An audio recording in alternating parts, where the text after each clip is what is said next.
Ain't no elevator to the top. You got to take the stairs. The elevator don't go to the top, man. Not in the world of success. You have control of this. This belongs to you. This is yours. You're the captain, you're the master, you're the foreman, you're the general, you're the head. Don't give control of this to nobody. Get off of Instagram and Snap and get off all these blogs and get into something that can really, really move your life forward. Listen, getting successful, it's not a magic trick. You can decide to be rich. It's highly doable. But you first have to think it. The difference between successful people and non-successful people is here. I'm no better than none of y'all. If you want to be successful, you have to change this. This has to change. Listen to me. It's not what makes it hard is your lack of belief that it can happen for you. The fact of it is, though, it's very doable. See, but you got to change, though. If you keep doing what you've been doing, you're going to keep getting what you've been getting. So if you're at a place in your life and you ain't happy with it, you have to change some things. But you have to make a conscientious decision that you're going to change. And it's not dependent on anybody else. It don't matter what your mama think. It don't matter what your coworkers think. It don't matter what your siblings think. It don't matter what your children think. It don't matter. They have nothing to do with it. This decision is yours and yours alone. Let me tell you something. You get to decide if I'm gonna be rich, poor, mediocre, plentiful, happy, sad. You have a decision to make.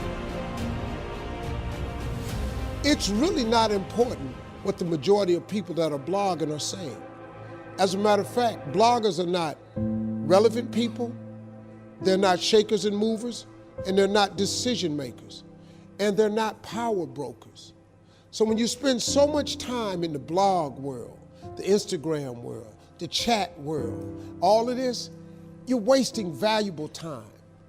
If I was young and I had what you have, and you're the brightest group of young people that have come along in a long time, man. Millennials are absolutely brilliant because you all have technology. I had no technology growing up, nothing. You couldn't download a book.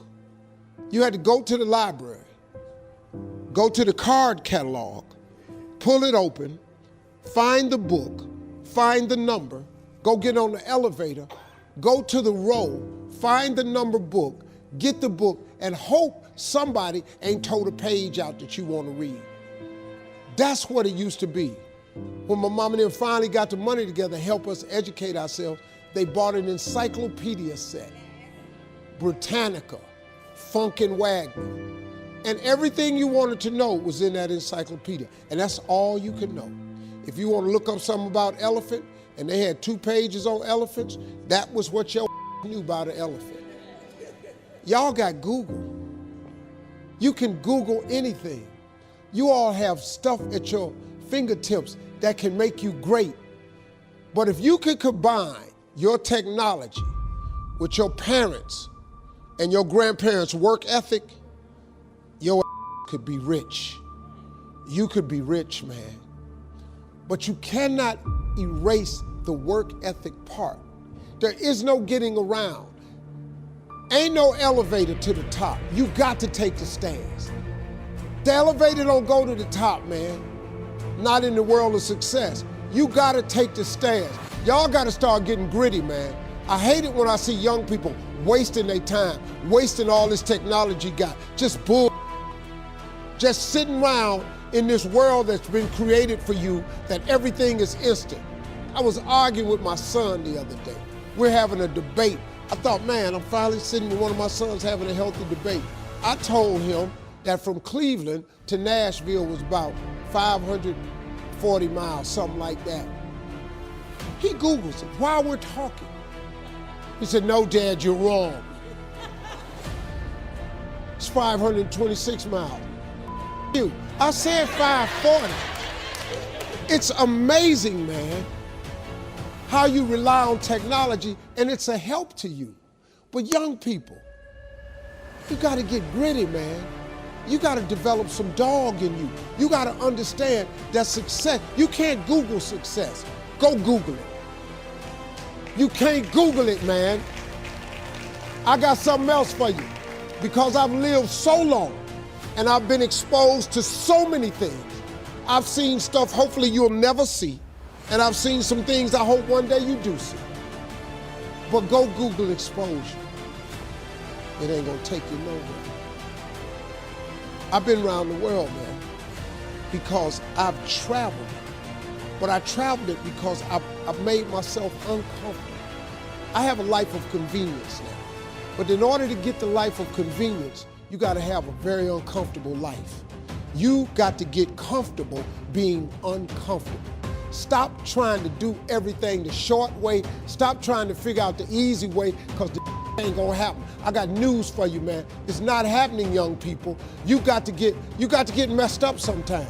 You got to get dirty. You got to get your feelings hurt. You got to get disappointed. You got to get told no. You're going to ask somebody for some money. He going to tell you no. But at least then, when I see somebody trying and I tell them no, I try to at least give them something else. See, I'm not going to hand you a fish sandwich. I'll teach you how to fish. But I'm not giving you a fish sandwich. You can forget that.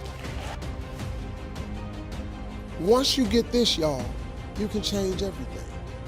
Do you understand? Negativity, you can protect yourself from negativity. And that's what stops most people, negative thoughts. You can coat your mind from negativity. It's a real simple exercise to do. I do it every morning before I walk out the door. So I walk out as a positive person. You know, I get tired sometimes. That's different from being negative, because I get mentally drained from my job at times. But to coat your mind from negativity, the way you can put a coating around your mind is with one simple thing: gratitude. Gratitude erases negativity. I'm gonna show you how this works. If you wake up in the morning and you start having negative thoughts, man, this ain't my day. I woke up on the wrong side of the bed. I'm tripping, I just don't feel myself. Every time you feel, in the middle of the day, if you feel yourself doing that, stop, just stop for a second. And start going over in your mind everything you have to be grateful for. Not everything you want, everything you already have, because what you have is substantial. You just haven't gone over the list and taken inventory in a long time. But the fact that you can walk, that's a blessing. The fact that you woke up, that's another blessing. The fact that you can see, think, reason, that's another blessing. The fact that you can go somewhere and get yourself something to eat, that's another blessing. The fact that you can go and turn the key and call someplace home, that's another blessing. The ability to dream is a blessing. The fact that you have an opportunity to get it right is another blessing. And I'm just talking to you, I don't even know you. I could give you 50 things you ought to be grateful for right now. I don't even know you. Start coating your mind with gratitude. It'll change everything for you. Mind with gratitude. It'll change everything for you.